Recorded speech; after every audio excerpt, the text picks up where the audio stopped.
What's up, Thrashers, and welcome back to the Thrash Maniac 99 YouTube channel. And I am back for the second straight day with an album review of an album that came out earlier in the year since I missed it.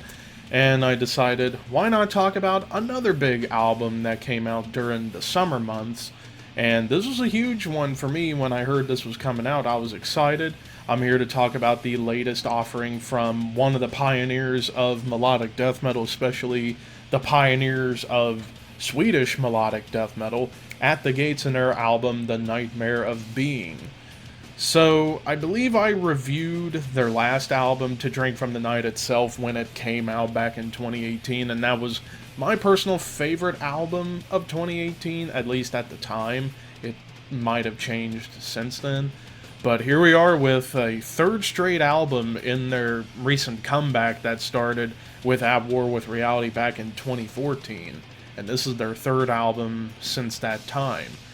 Now, the thing that I liked about with To Drink From the Night itself was that they were trying to experiment a little bit, especially with the production, trying to make it sound a little old school.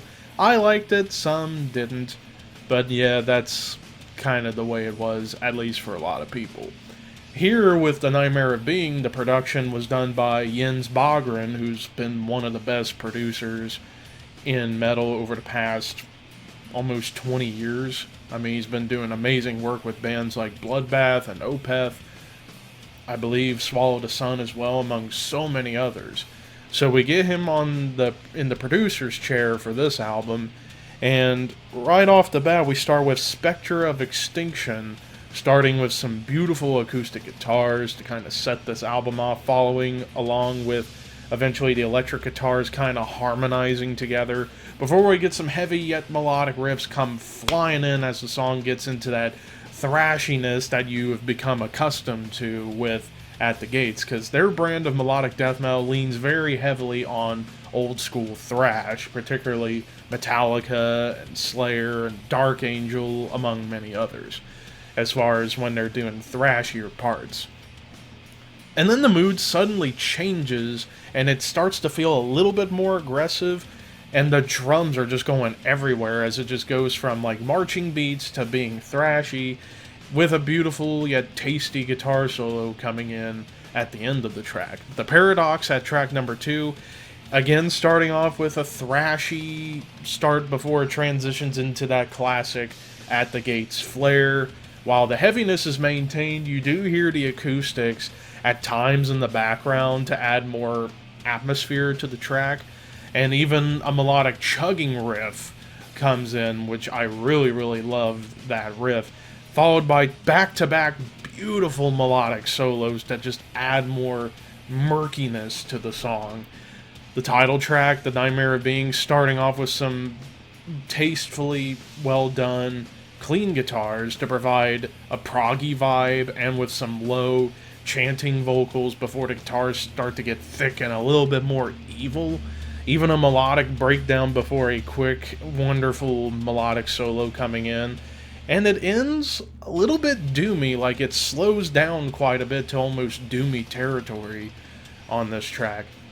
And then, so yeah, with the title track, it starts beginning a bit of a theme with this album, and that is prog. Like, there is a ton of prog on this album. That was the track that kind of kick-started the prog vibe, and it goes even further into the following track, Garden of Cyrus, as it starts off with 3/4 beats and riffs with the clean guitars to keep this prog vibe going.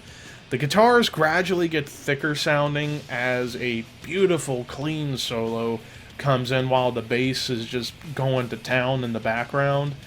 And saxophone solos in the song to add some jazz elements to the track.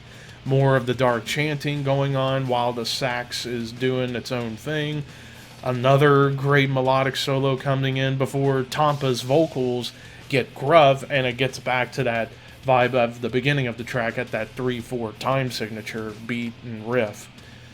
So right off the bat with that song, you can tell things were definitely getting a lot more experimental. And it continues with Touched by the White Hands of Death, symphonic elements to begin to add some epic quality to it. The guitars and the drums quietly start to appear along before it gets back to the thrashiness of classic at the gates, and even some of the riffs on this song definitely reminds me of something Slayer would have written. And the song ends with more of those dark chants before it gets into a closing breakdown to build into my personal favorite song of the album, and maybe one of my new favorite at the gate songs of all time, and that's The Fall of Time. Or The Fall into Time, excuse me. Starts off with some eerie ambience before the clean guitars and symphonic elements return to provide more of a somber atmosphere to build this track up. And you even hear some dark choir vocals show up before Tampa just unleashes his voice. And then it gets into a prog groove similar to something that you would hear in like Gojira or Meshuggah, where it's like it stays in 4/4, but it just stays in a nice little pocket, which is really, really cool. But they do it in a way that feels like something At the Gates would have done regardless. I love the somber nature of the riffing going on this track. And then we get an awesome bass line towards the end with some awesome drum work and a jazzy solo. And this part of the track certainly reminds me of something like you would hear from Old Atheist and early Cynic. Like early Cynic and Old Atheist, it definitely has almost a bit of that kind of tech death vibe to it a little bit, but with more melody and jazz influence kind of popping in there. But overall, I really, really love that track. Cult of Salvation, starting off with some wonderful guitar melody, similar to something you would hear from Carcass even, before it picks up in the grooves. It would get thrashy again at times. Some piano comes in to add some darkness to the track before the bass line kicks into a breakdown. But with how this track kind of felt, it had a bit of a gothic vibe. I feel like that might be stretching it, but I feel like there was a bit of a gothic vibe to this track to an extent. But then we get to the Abstract Enthroned, and this is another like classic At the Gate sounding track. Solid solos with the harmonies coming in quite early. The symphonic elements come back to really set the mood for the almost black metal riffs that show up prior to the second solo to conclude this track. Cosmic Pessimism, more clean guitar riffs to begin the track, and then we get more of the proggy yet also gothic vibes as the vocals kind of stay for the most part in this dark chant, spoken word style before the guitars kind of get thick. And there is a memorable riff that comes in at about 3 minutes, 15 seconds, somewhere in that range, that just added more energy, and I really, really love that riff. It was probably one of the best riffs of the album. And then the song ends with more of those symphonic elements and clean guitars before we get to the final track of the album, the Eternal Winter of Reason, starting off with a heavy, intense riff before it calms down a little bit with more of the clean guitars coming in and out, kind of going back and forth with the heavy riffing.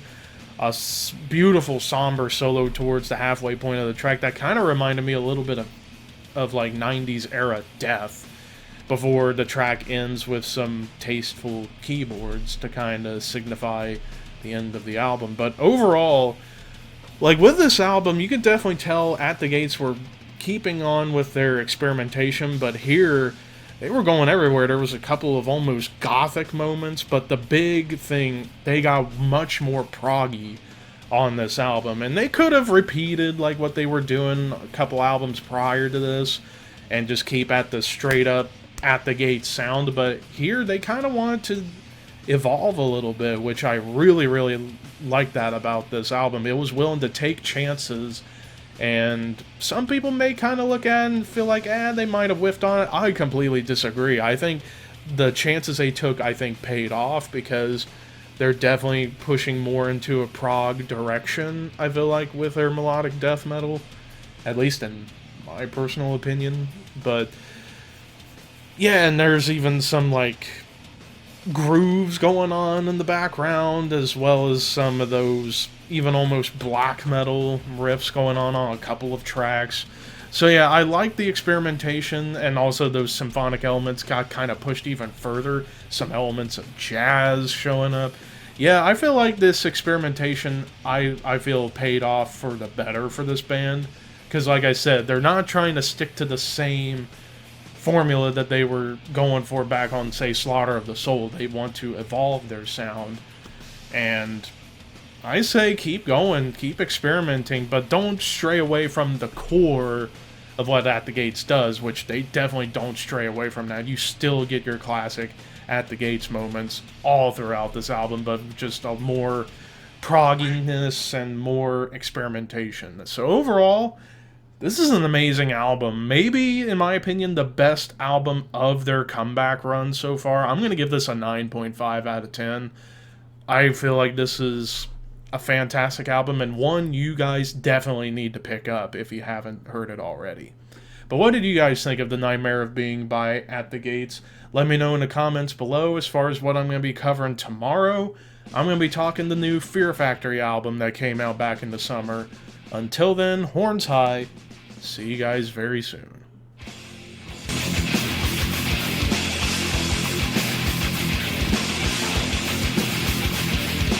But for today's episode of the Mosh Pit Reviews, probably right now the biggest album to come out in 2019, and it's from the pioneers of death metal, arguably the pioneers of death metal, Possessed, and their first album in 33 years entitled Revelations of Oblivion. But the point I'm making with the respect Jeff should get, he goes out, tours the world, playing festivals, singing while in a wheelchair, where pop stars, if they get sick, they'll just cancel. Jeff goes up in a wheelchair and performs just as hard, if not harder, than any other metal frontman out there. So, total respect for Jeff Becerra. I'd love to see them make another album in the future and see where they go next.